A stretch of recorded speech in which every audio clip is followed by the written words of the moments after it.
everyone, welcome to my channel. இன்னைக்கு நம்ம பார்க்க போறது என்ன அப்படினா ஒரு சூப்பரான ஹெல்த்தியான இட்லி பொடி வெரைட்டி தாங்க. என்ன இட்லி பொடி அப்படினு பாக்குறீங்களா? கருவேப்பிலை இட்லி பொடி தாங்க. இப்போ இருக்க காலகட்டத்துல குழந்தைங்க நிறைய விரும்பி சாப்பிடுறது இட்லி பொடி தான். அந்த இட்லி பொடியில நிறைய வெரைட்டிஸ் நானும் செஞ்சு போஸ்ட் பண்ணியிருக்கேன். ஸோ அதுல இன்னொரு வெரைட்டி தான் கருவேப்பிலை தாங்க. கருவேப்பிலையை பொதுவாக எப்படி கொடுத்தாலும் தூக்கி எறிஞ்சிடுறாங்க, நம்ம யூஸ் பண்ணவே மாட்டேன்றாங்க. ஆனா என்னோட சேனல்ல பாத்தீங்க அப்படின்னா கருவேப்பிலையில இட்லி, தோசை, துவையல், அதுக்கப்புறம் வந்துட்டு குழிப்பணியாரம், ரைஸ் மிக்ஸ் போட்டு இந்த மாதிரி நிறைய ரெசிபிஸ் பண்ணியிருக்கேன்.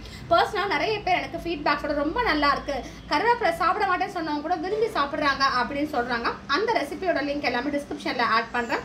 இந்த டேஸ்டியான ஹெல்த்தியான கருவேப்பிலை இட்லி பொடியை வாங்க எப்படி பண்ண வீடியோக்குள்ள போய் பார்க்கலாம். ஒரு கடாய் எடுத்துக்கோங்க, ஒரே ஒரு ஸ்பூன் எண்ணெய் விட்டுக்கோங்க. இதுல இப்போ நம்ம கருவேப்பிலையை ஆட் பண்ணியாச்சுங்க. ஃப்ளேமை ஃபுல்லாக குறைச்சிக்கோங்க. கருவேப்பிலை பார்த்தீங்க அப்படின்னா நான் வந்து ஒரு கைப்பிடி எடுத்திருக்கேன், அதாவது ஒரு பவுல், ஒரு டம்ளர் அந்த மாதிரி நீங்கள் மெஷர்மெண்ட் எடுத்துக்கலாம் நீங்கள். ஸோ ஒரு கைப்பிடி எடுத்து நல்லா வாஷ் பண்ணிவிட்டு ஒரு துணியில் நல்லா வந்து ஆற போட்டுட்டு அந்த ஈரத்தன்மைலாம் போனதுக்கப்புறம் எடுத்து இப்போ நான் இதில் கடாயில் போட்டிருக்கேங்க. இந்த கருவேப்பிலை பார்த்தீங்க அப்படின்னா நல்லா நமக்கு ரோஸ்ட் ஆகி வரணும், ஓகேங்களா? ரொம்ப ஃப்ளேம் கம்மியிலே வச்சு நல்லா நம்ம ரோஸ்ட் பண்ண போகிறோங்க. இப்போ பார்த்தீங்கன்னா நல்லா அந்த மனம் வந்து லைட்டாக வர ஆரம்பிக்கும். ரோஸ்ட் ஆக ரொம்ப வாசனையாக இருக்கும் நமக்கு. நிறைய பேர் பார்த்தீங்கன்னா கருவேப்பிலையை சாப்பிடவே மாட்டாங்க. இரும்பு சத்து ரொம்ப அதிகமாக இருக்குது, அதே டைமில் நம்ம தலையில் இருக்க கூந்தலுக்கு ரொம்ப ரொம்ப நல்லதுங்க. ஸோ இது வந்து கருவேப்பிலையை மேக்ஸிமம் எல்லாருமே எடுக்க ட்ரை பண்ணுங்கள். என்னோட சேனலில் பார்த்தீங்க அப்படின்னா நிறைய கருவேப்பிலை ரெசிபிஸ் போட்டிருக்கேன் நான். இட்லி, தோசை, ஊறுகாய், அப்புறம் வந்து குழிப்பணியாரம், இன்ஸ்டன்ட் ரைஸ் மிக்ஸ் பவுடர், அந்த மாதிரி எல்லா டைப்லையும் நான் பண்ணியிருக்கேன். நிறைய பேர் வந்து கருவேப்பிலை சாப்பிடாதவங்கலாம் இந்த ரெசிபி செஞ்சு பார்த்துட்டு எனக்கு நிறைய ஃபீட்பேக்ஸ் கொடுத்துருக்காங்க. எங்கள் வீட்டில் கருவேப்பிலையே சாப்பிட மாட்டாங்க, ஆனால் இந்த ரெசிபியை செய்ய சொல்லி கேட்குறாங்க. எஸ்பெஷலி குழிப்பணியாரம் வந்து சான்ஸே கிடையாது. ரைஸ் மிக்ஸ்க்கு என் புளியோதரை நினச்சி சாப்பிட்ருக்கு, ஆனால் கடைசியில் பார்த்தா அது கருவேப்பிலை ரைஸு. இந்த மாதிரி நிறைய ஃபீட்பேக்ஸ் பர்சனலாக நிறைய வந்திருக்குங்க. ஸோ கருவேப்பிலை வேண்டாம்னு நினைக்கிறவங்க கூட இந்த மாதிரி செஞ்சு சாப்பிட்றப்போ உடம்புக்கு ரொம்ப நல்லதுங்க. இது நல்லா நமக்கு பொரிஞ்சு வரட்டும். நல்லா சுருங்கி வந்திருக்கு, அப்படியே ரொம்ப மனமாக இருக்குங்க. ஸோ இந்த ஸ்டேஜில் கேஸ் ஆஃப் பண்ணி ஒரு பிளேட்டில் மாற்றிடலாம் நாம் இதை. இப்போ அதே கடாயில் இன்னும் கொஞ்சம் எண்ணெய் மட்டும் விட்டுக்கோங்க. இப்போது கட்டி பெருங்காயம் நமக்கு எந்த அளவுக்கு தேவையோ அதை இதில் ஆட் பண்ணிடலாம். நான் பெருங்காயம் கொஞ்சம் பொதுவாகவே நிறைய ஆட் பண்ணுவேன். கட்டி பெருங்காயம் நம்ம வந்து பொடி பண்ணுறப்ப கட்டி பெருங்காயம் ரொம்ப ரொம்ப நல்லதுங்க. ஸோ இப்போ பெருங்காயம் பார்த்தீங்கன்னா நல்லா நமக்கு பொரிஞ்சு வரட்டுங்க. நல்லா பொரிஞ்சு வந்துருச்சுங்க. ஒரு பிளேட்டில் மாற்றிடலாம். எண்ணெய் பார்த்தீங்கன்னா ஆல்ரெடி நம்ம கடாயில் இருக்குங்க. இப்போது இதுக்கு வந்து கடலைப்பருப்பு, உளுத்தம் பருப்பு ஆட் பண்ணிடலாம். இப்போ நான் இது என்ன மெஷர்மெண்ட் எடுத்திருக்கேன் அப்படின்னா, கருவேப்பிலை ஒரு கைப்பிடி எடுத்துருக்கோம் அப்படின்னா பாதி வந்து பருப்பு வர மாதிரி நம்ம எடுத்துக்கோம், 2 பருப்பு சேர்த்து. சில பேருக்கு கருவேப்பிலை வாசனை பிடிக்காதது இல்லை. எனக்கு வந்து கலர் க்ரீனாக இருந்தாலும் ஓகே, ஆனால் எனக்கு பருப்பு வாசனை இருந்தால் வேணும் அப்படின்னு நினைக்கிறவங்க 1:1 ரேஷியோ எடுக்க, அதாவது ஒரு கைப்பிடி நீங்கள் வந்து கருவேப்பிலை எடுத்துருக்கீங்கன்னா ஒரு கைப்பிடி 2 பருப்பு கலந்து எடுத்துக்கோங்க. ஸோ டோட்டலாக வந்து உங்களோட விருப்பம் தான். கருவேப்பிலை வாசனையாக இருக்கணும், கருவேப்பிலையாக இருக்கணும் அப்படின்னா நீங்கள் இதை பாதியாக குறைச்சிக்கலாம் பருப்போட அளவை. இல்லை எனக்கு வந்து பருப்பு வாசனை கொஞ்சம் ஹைலைட் பண்ணியிருந்தா தான் எங்கள் வீட்டில் சாப்பிடுவாங்க, அப்போ தான் குழந்தைங்களுக்கு கொடுக்க முடியும் அப்படின்னா நீங்கள் 1:1 ரேஷியோன்ற மாதிரி நீங்கள் எடுத்துக்கலாங்க. பருப்பு கொஞ்சமாக நமக்கு கலர் சேஞ்ச் ஆகணுங்க. எல்லாமே கம்ப்ளீட்டாக ஃப்ளேம் கம்மியாக வச்சு பண்ணுங்க. ஒரு நிமிஷம் வந்து லேஸ் நமக்கு இது வந்து சூடாகி வரணும். நமக்கு பருப்பு லேஸாக மனம் வர ஆரம்பிக்கும். இந்த ஸ்டேஜில் நம்ம மற்ற ஐட்டம்ஸ் ஆட் பண்ணிடலாங்க. இப்போ ஒரு 1/4 ஸ்பூன் தனியா ஆட் பண்ணியிருக்கேங்க இதுக்கு. அப்புறம் ஒரு 1/4 ஸ்பூன் சீரகம் ஆட் பண்ணிடலாங்க. இங்க ஒரு 10 பக்கத்தில் வந்துட்டு வெந்தயத்தை நான் இதில் ஆட் பண்ணுறேன். வெந்தயம் கம்மியாகவே நீங்கள் ஆட் பண்ணிக்கோங்க.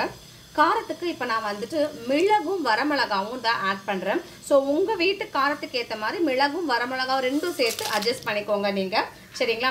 ஏன்னா டேஸ்ட் வந்து காரம் பார்த்தீங்கன்னா ஒவ்வொரு வீட்டில் ஒவ்வொரு மாதிரி இருக்கும். அதனால உங்கள் வீட்டு காரத்துக்கு ஏற்ற மாதிரி நீங்கள் இதை மிளகையும் வரமிளகையாவும் சேர்த்து வச்சுக்கோங்க. அதே மாதிரி நம்ம எடுத்துருக்க குவான்டிட்டிக்கு ஏற்ற மாதிரி பண்ணுங்கள். நான் வந்து ஒரு கைப்பிடி கருவேப்பிலைக்கு தான் இதெல்லாம் பண்ணிகிட்டு இருக்கேன் நான். நல்லா இது வந்து ஒரு கைப்பிடி நல்லா ஃபுல்லாக இருந்தது என்னோட கைப்பிடி, அந்த அளவுக்கு நல்லா இருக்குது. நல்லா அமுத்தி எடுத்திருக்கேன் நான். அதனால தான் அந்த பருப்பு இந்த அளவுக்கு நான் போட்டிருக்கேன். அதுக்கு ஏற்ற மாதிரி நீங்கள் வந்து கம்மியாக எடுத்தீங்க அப்படின்னா அதுக்கேற்ற மாதிரி பருப்பு பண்ணிக்கலாங்க. கொஞ்சம் நமக்கு நல்லா சூடாகி வறுபட்டு வரட்டுங்க. நல்லா கலர் சேஞ்ச் ஆகிடுச்சிங்க. இப்போ நம்ம எள்ளு இதில் ஆட் பண்ணலாம். வெள்ளை எள்ளு, கருப்பெள்ளு உங்களுக்கு எது வேணாலும் ஆட் பண்ணிக்கோங்க. நான் நல்லா ஒரு 1 1/2 ஸ்பூன் ஆட் பண்ணியிருக்கேன். எள்ளு வந்து உடம்புக்கு ரொம்ப நல்லது. ஸோ எப்போ பொடி பண்ணாலும் நான் எள்ளு கண்டிப்பாக வந்து ஆட் பண்ணுவேங்க.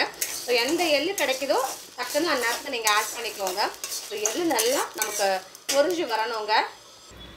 நல்லா வந்துட்டு எள் பொடிச்சிருச்சுங்க. இப்போது நான் பார்த்தீங்க அப்படின்னா கொஞ்சமாக புளி ஆட் பண்ணுறேன். ஏன் அப்படின்னா நமக்கு கருவேப்பிலையில் இருக்க துவர்ப்பு தன்மை போகிறதுக்கு கொஞ்சமான புளி, ரொம்ப ரொம்ப கம்மியாக, சின்ன நெல்லிக்காய் விட பாதி நெல்லிக்காய் அளவு, சின்ன நெல்லிக்காயில் பாதி நெல்லிக்காய் அளவு புளி ஆட் பண்ணியிருக்கேன். அதுக்கப்புறம் ரொம்ப முக்கியமான இன்க்ரீடியன்ட் பார்த்தீங்கன்னா வெல்லம்.